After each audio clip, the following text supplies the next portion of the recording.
Ladies and gentlemen, welcome to a very special episode, Deep Dive episode 14, here where we dive into the deep end of life. It's been a long time since I recorded, and joining me today is a very, very special guest, MMA fighter slash MMA coach, Brian Akins. Brian, welcome to the Deep Depth Studios, deep end of life. We dive in deep on everything in life. How's it going today? How are you doing? It's going well, man. Thank you for having me. Um, Pleasure to meet you so far through Zoom. But yeah, appreciate it, man. Appreciate the shout out. Appreciate you having me on here. Absolutely, absolutely. I'm looking forward to this. My first time talking with MMA fighters slash coach. I've talked with NFL players on here, so it's a big honor of mine to have you on this podcast. So let's just get right into it. Let's not waste any time. Let's have a great conversation. So growing up in your childhood, as time progressed, what brought you to wanting to be involved with mixed martial arts? Did you play any other sports growing up? How did it feel for you? Did it resonate with you? What led you to finding MMA and what got you to really be a part of the MMA life? Growing up, I'm only child, so I didn't have siblings or brothers or sisters, to like get into things with. And I was a really shy kid. So the big thing that I got into when I was younger was soccer. And I got into soccer. I did it up until it became competitive. So I did it, everyone plays soccer, I feel like when they're younger, at least out Right, here. right. And as soon as it got competitive, I was like, okay, now I'm good. I'm gonna go back to drawing and doing other stuff.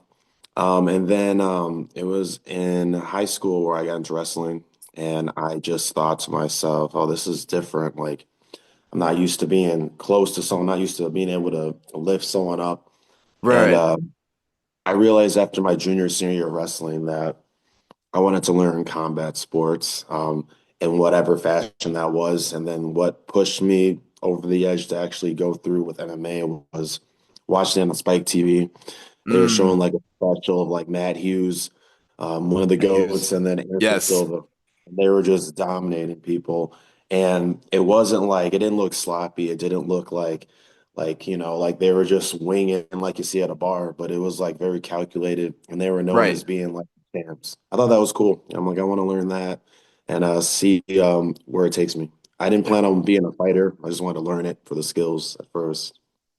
No, absolutely. That's honestly super cool. I feel like that's something I can relate to right off the bat. Me being European, my parents coming from Europe, it used to be Yugoslavia. Oh, Now all the countries are independent. The first thing that was shoved down my throat was soccer before anything else. It's like, you got to watch this. I'm like, all right, whatever.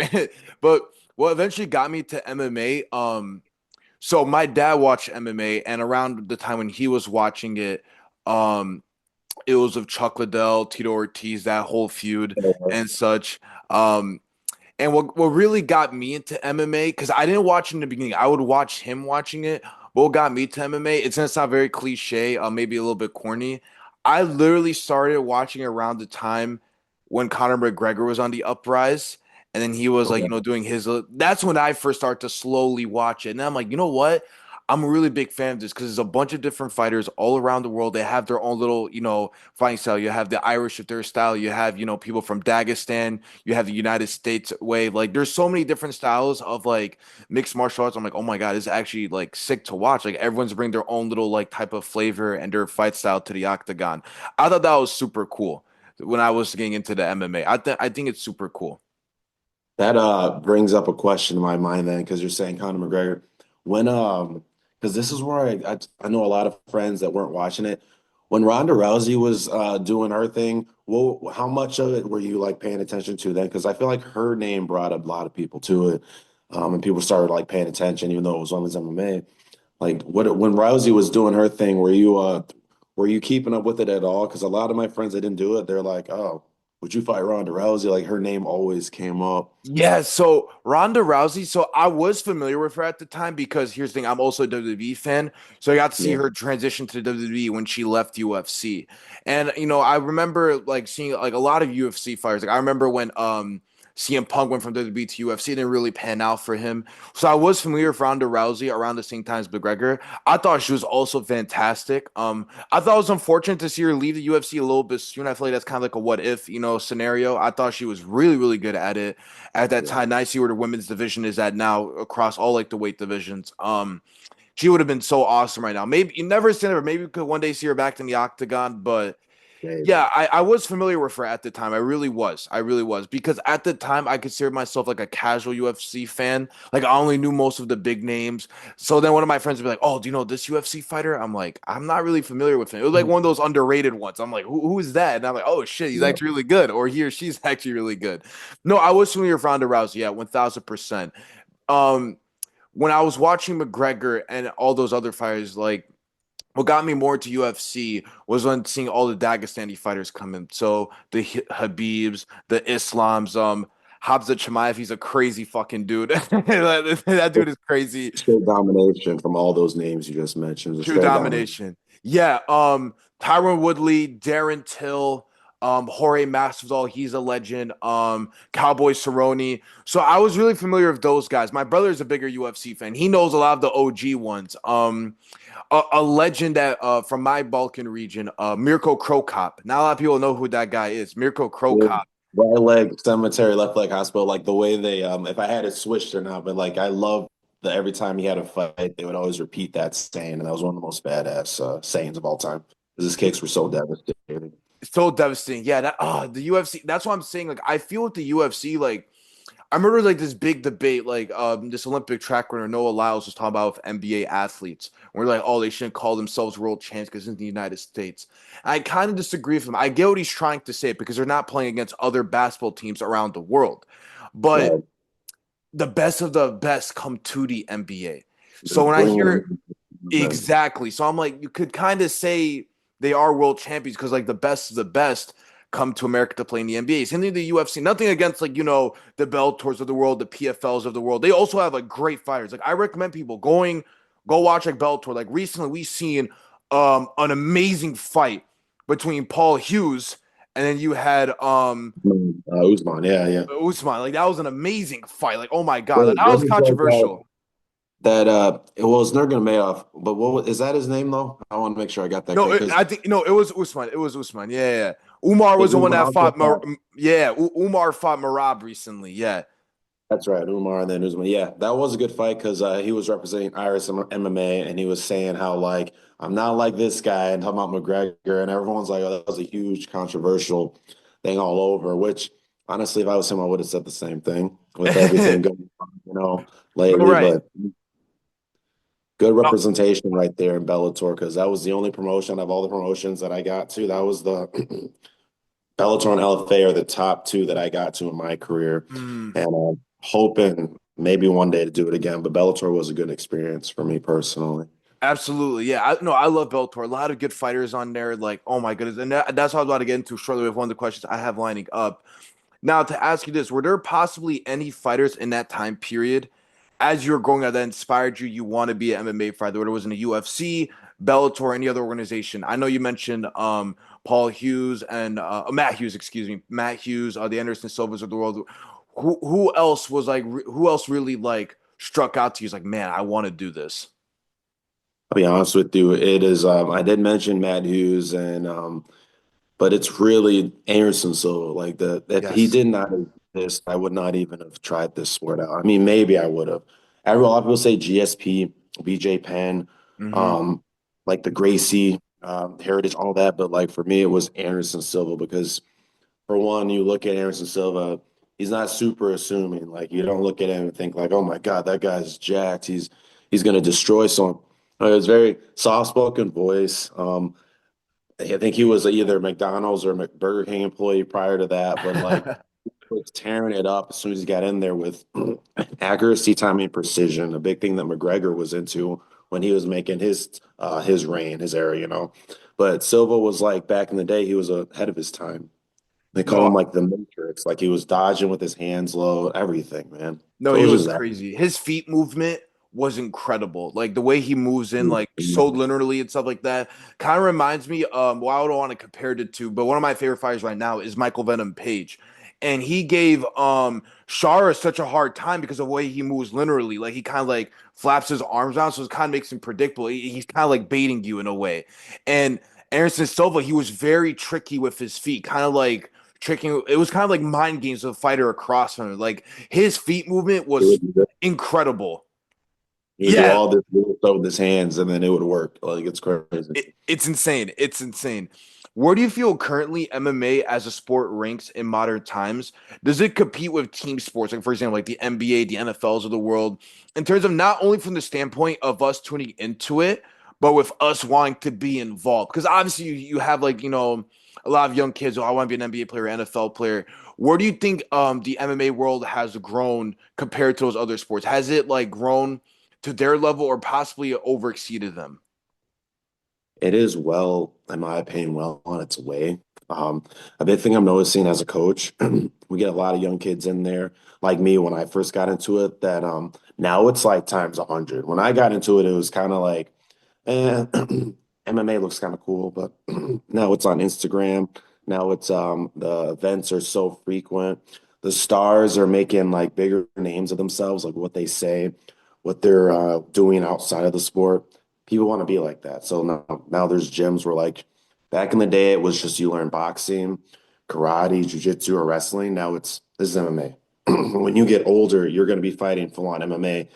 You've been trained it since you were a kid. You're going to Right. make up your own moves. You're going to be like a higher level than the guys that were doing it, like, a few decades ago. So now, like, people are growing up doing MMA as its own sport. So then you're going to see the level, like, you already see it now in fights now. It's almost getting to like how boxing is, or high level wrestling, like collegiate level, where like not much happens because the skills are so close together. It's not the boxer versus wrestler. It's you know everything, I know everything. Which one of us is going to play chess better? Like who's going to make the first Mm. mistake? Who's going to exert themselves more? So now you're seeing like sometimes people are going to say that's a boring fight.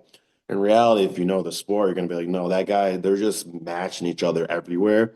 It's just whoever's more conditioned, whoever really wants to be a world champion kind of thing. So I think it's grown exponentially and like the sports betting and all that. Like Oh people yeah. want to be very involved with it from either that aspect or they want to be a champ themselves. So I don't think it's surpassed those team sports like NFL and like a MLB. I think it's like just getting closer and closer. Then something will happen where like there's a controversial like strew of fights or like something is said in the media where all of a sudden UFC goes back down again. Because some of these guys, like when they're trying to hype the fights up, it gets to the level like elementary school banter where you're like, what are these guys talking about? Like you're making Right, it bad. right. Why are we making fun of each other's moms? Like just get in there and fight. Like, so it gets there, and then all of a sudden, in my opinion, it just kind of starts to go back down. Have a good Right, event right. like 300. Okay, here we are again. Then we go back down.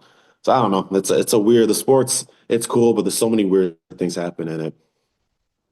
No, I agree. No, I agree with everything what you just said.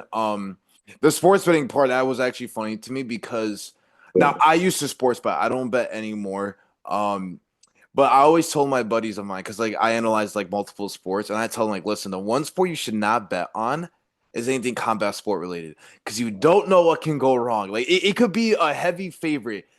All it takes is one punch, one kick, a submission move, and you're fucked. You're gonna lose your money. And I'll never forget, true story. One of my buddies, I forgot how much he put like as like I forgot how much money he put into that bet, but I think he would have won like around 2-3 grand.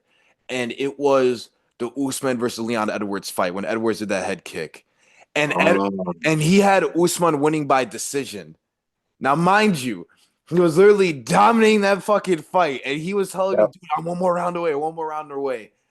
And then boom, Leon Edwards knocks him out, and my friend is pissed. I'm like, dude, you should never ever bet on MMA fight, on a boxing fight whatsoever. And it's just a horrible decision. Like if you could bet on the NBA, you could kind of like, oh, okay, like LeBron, like he's gonna get like 20 points tonight. That's kind of like a Yeah. given.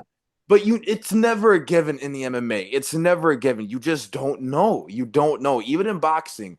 And I agree with a lot what you said about like, the sport aspect of its growth. Like it's definitely like really, really rising because you see like, a lot of these UFC gyms and MMA gyms really expanding across the United States.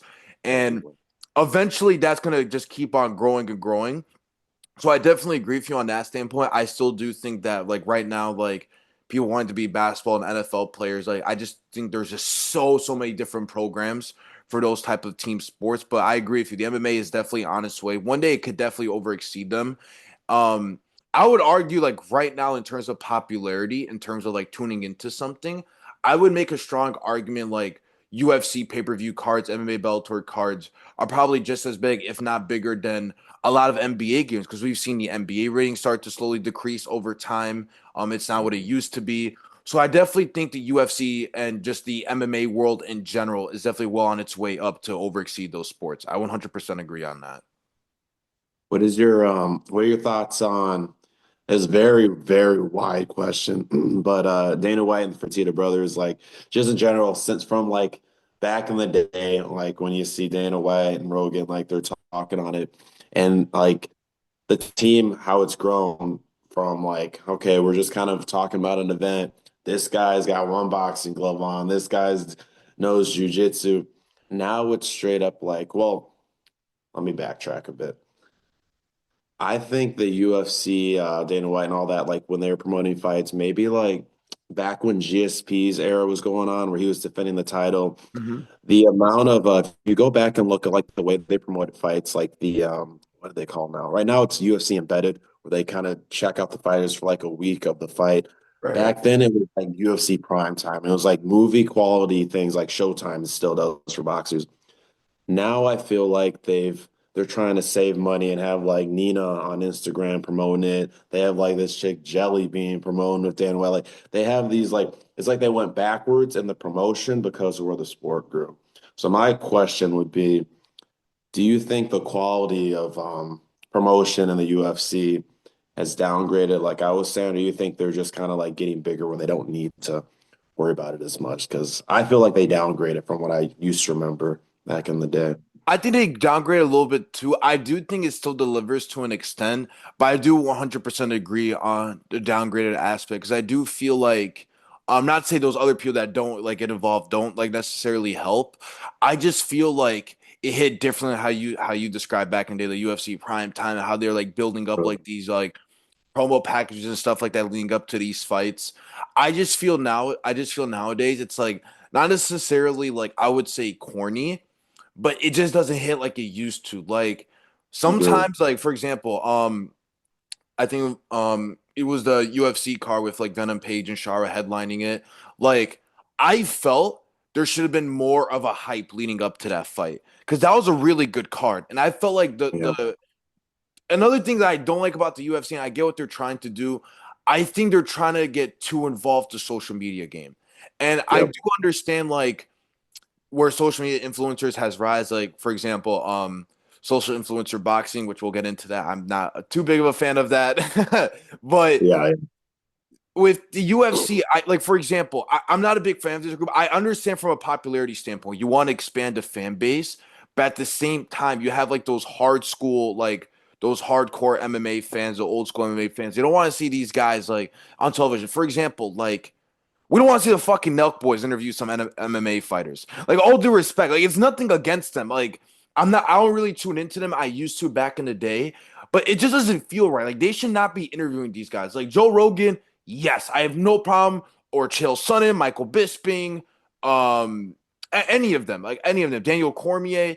But I don't want to see the Nelk boys interview any of them. It just doesn't feel right. It just feels like you're trying to cater to like a specific audience rather than a whole audience as a collective. Because you're gonna have people out there like, who the fuck are the Nelk boys? And if you listen to them just to, like break down MMA, they're not really that good at breaking down MMA. They're just there as like casual fans. Like, I'm not saying they don't know the sport at all, but it doesn't feel right listening to them. I definitely agree on that aspect that I feel they did take a step back. I get why they're trying to do it, but I feel like it's Yeah. with the wrong people. I do agree with you on that 1000%.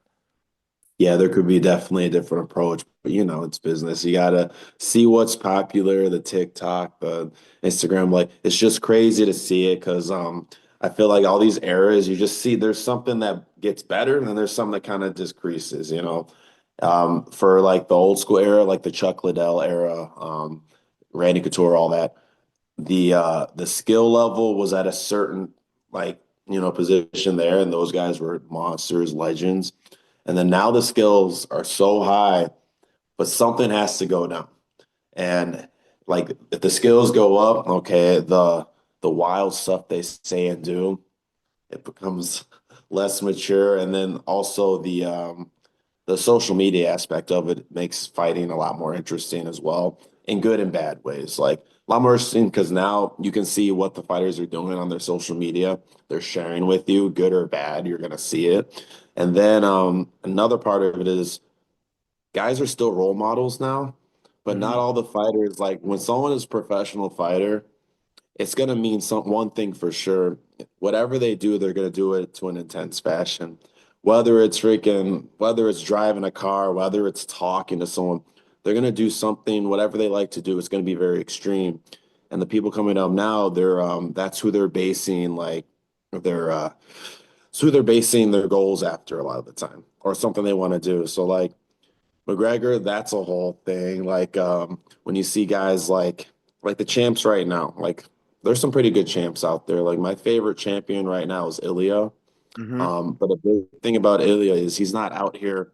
I mean, he was trying to be McGregor, it seemed like, when he was fighting Volk to an extent where it's like he Hmm. doesn't need to do that. He's so skilled. And he went out there and did it. Now I feel like he's taken out Max Holloway. I think he's kind of calmed down. I think now that he's moved to a different weight class, like back up to lightweight, I feel like he's just going to go and fight.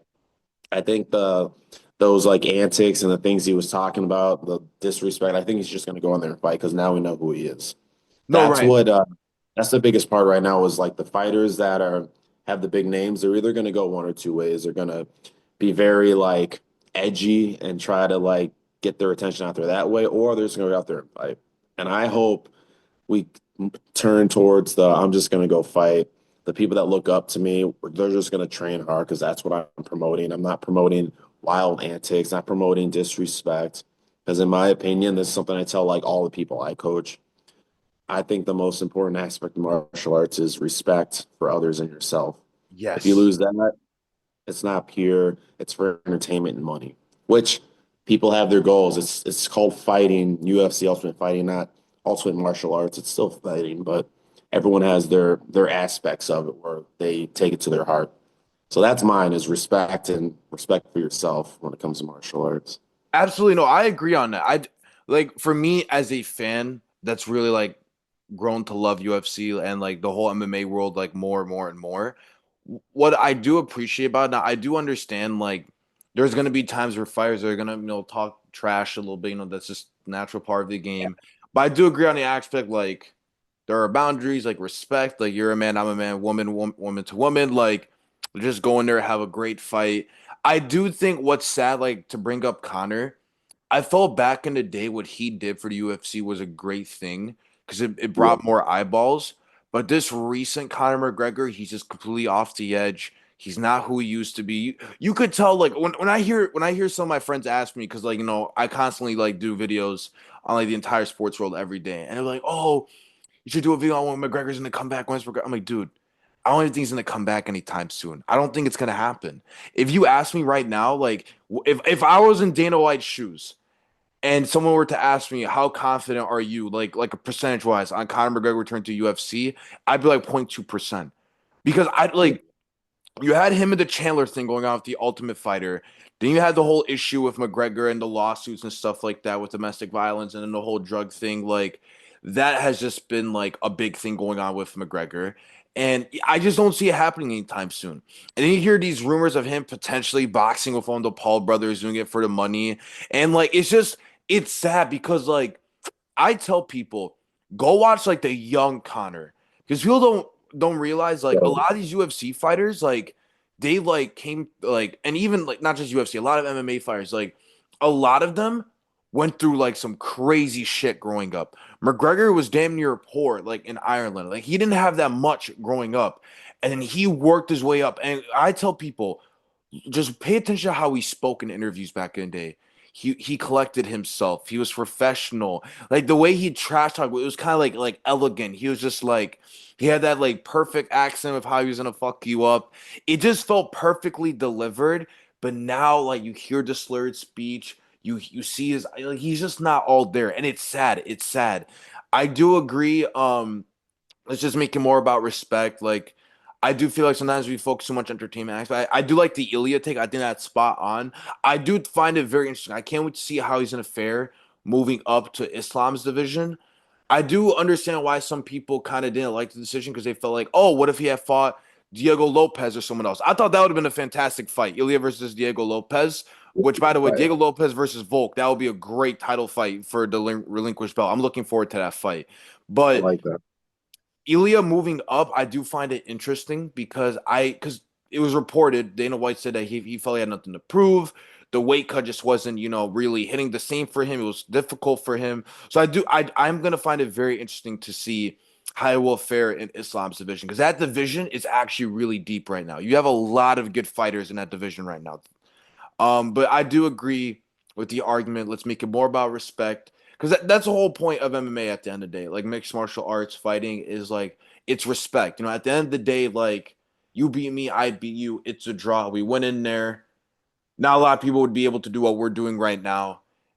We shake hands. I agree with that argument 1000%. I'm with you on that 1000%. It's just funny because like even though I say that because that's what it is for me, when I see someone and then like McGregor's a good example, Chael Sonnen was a good example. When I see someone that makes it like clever, and I can tell they're really putting themselves out there, like that's who you are, like then I can appreciate it, man. Because there's some guys that say such quippy stuff. They catch on to things like when McGregor, I mean before McGregor downfall, when he was fighting Floyd Mayweather, the way he was hyping that up, the things he was Hmm. saying, the antics, I love that. And then put that with when he fought Khabib, he went past some lines. He went past things you should be saying to another opponent or another man in general, but the payoff was Khabib went in there and he showed him like this is what you get for your actions or this is what happens. Like I didn't say all this. I showed up. Let's talk now. Like so there's a time and place where I'm like, oh, that was pretty cool. Like you went past the line, but that was still real. That was you.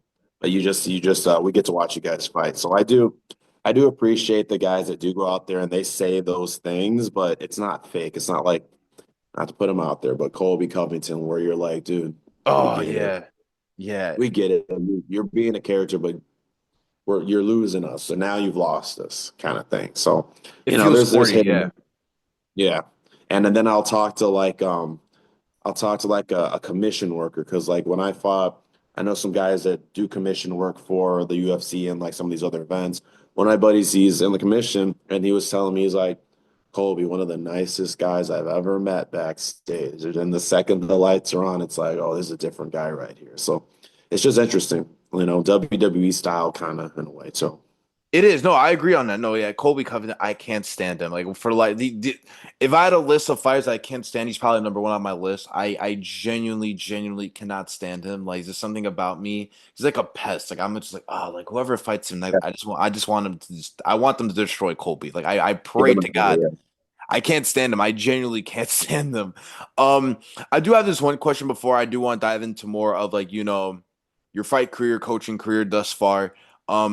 What benefits do you feel the MMA provides outside of just wanting to learn self-defense and wanting to fight? Because I assume you probably had a lot of people that probably come into the gym and you would ask them, "Oh, what makes you like want to learn?" Like, "Oh, I just want to learn how to fight. I want to learn how to self-defend." Like, it's like, okay, yeah, but what else? You know?